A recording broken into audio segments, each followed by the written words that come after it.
Hey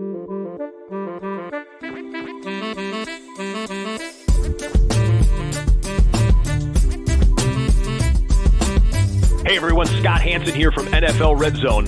I hope you're checking out 1 hour of 5 Yard Rush, one of the best podcasts on NFL football in the UK.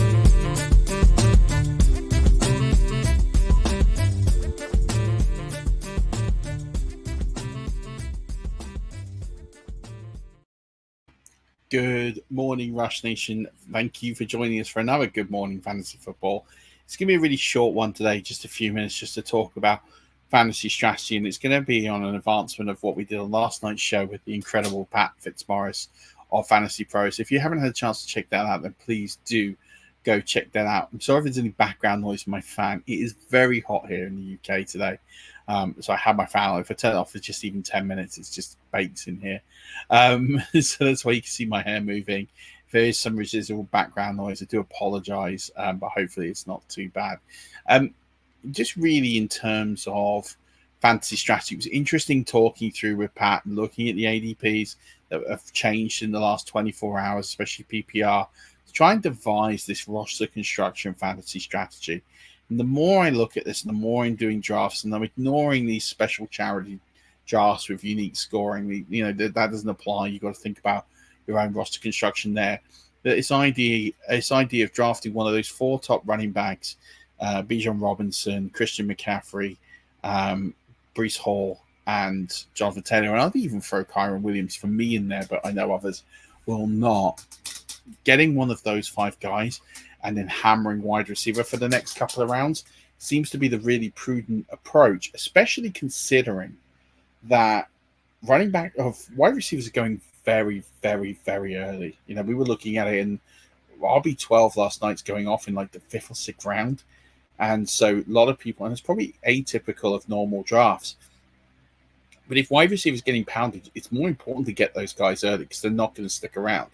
So, for me, I'm thinking of an ideal roster construction of RB, wide receiver, maybe even wide receiver again, RB, because the value is pushing into that 5th round where you can get some really good guys like Joe Mixon, Alvin Kamara, James Conner. Seems to be like a really good approach. If you can go, for example, like a Taylor and then follow that up with,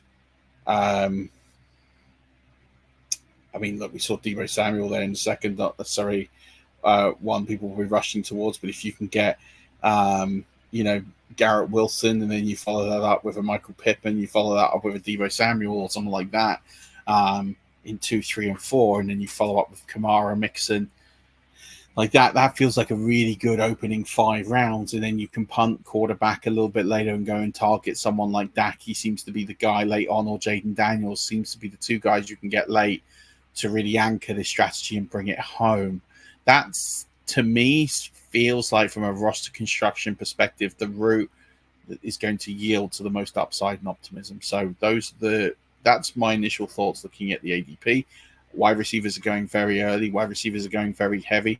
Running backs are being slept on, so the value is there later on. So anchoring at the top with an RB and then going through and picking up wide receivers early and often seems to be the approach, but then that also seems to be the approach everybody else is doing. And if that's the case, maybe the play is to go contrarian. Maybe it's to lean into the other areas because there's plenty of good late round wide receivers as well. So maybe you go RB, wide receiver, RB, quarterback, tight end, something like that, and then go back and take your 2 wide receivers and then hammer the other positions where the value is going to be, really upload in the other positions, get one of those leading scoring quarterbacks and offset.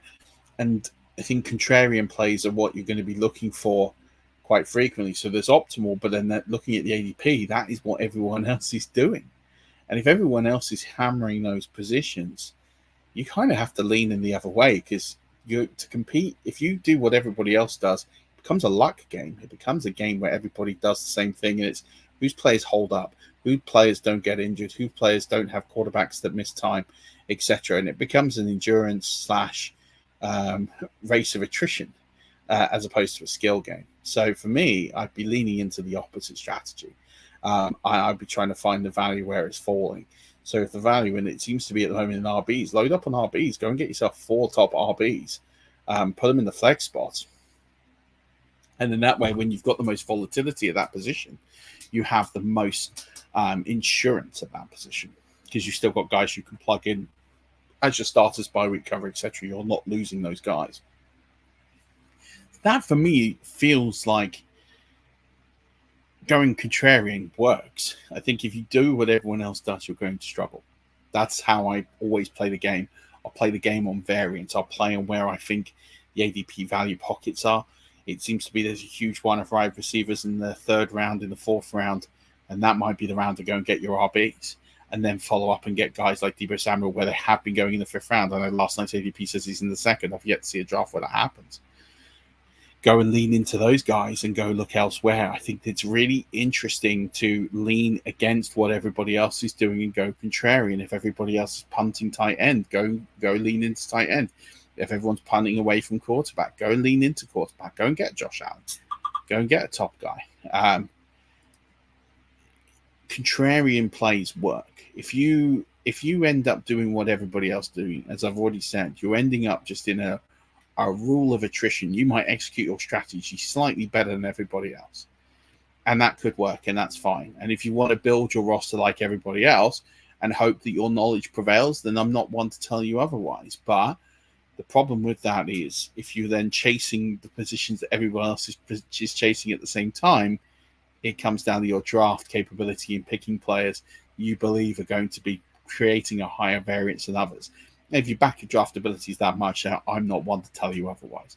But if you are trying to play a game of percentages where you want to build in variance to win, you need to be leaning against what other people are doing, not to the point where you're taking kickers in round 4, like that's silly. But if you lean against where everyone else is going, you'll end up drafting in a completely different way to everybody else. So you'll be getting players at the values you feel comfortable with or better.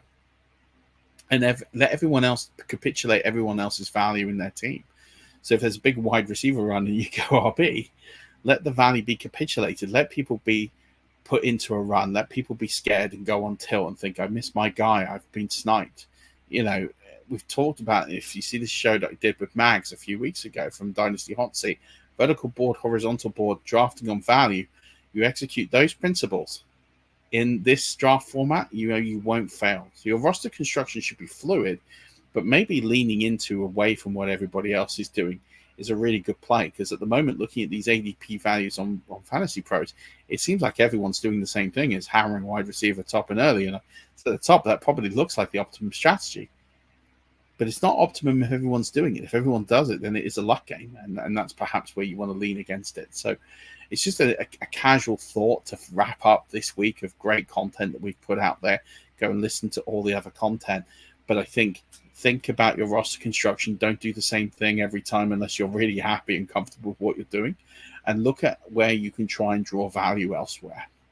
And if you can do that, I think you're really in a really good place to smash it this draft season. There's plenty of ADP value to be had. There's plenty of ADP variance against good, sensible rankings and projections like there are for the 2nd year in a row. So lean into that variance. Lean into the contrarian plays and try and find different ways of getting to your objective and building the roster that you want. And it might not be necessarily how you want to start your roster build, but if you finish it in a really strong way, you'll execute your plan brilliantly. So that's my advice. Quite top line, quite short. Good morning football to start off today. It's to finish the week, and then next week it's the FFCC. I'll do a rundown Monday morning, so tune in and enjoy that one. And just enjoy the weekend. Hopefully it's a great time for everybody. The weather stays, and don't forget to join our listener leagues. Plenty of spots left, so do hammer those spots. Donate to charity, help us raise a huge amount of money for Crohn's and Colitis UK. But that's going to do it for today. Thank you so much to everybody who has subscribed, who's embracing the show, who's writing comments. Please do all of that. Please post your YouTube questions. I'm happy to take questions on here as well. So thank you, as always, for everything that you do. And don't forget, enjoy your weekend and keep rushing.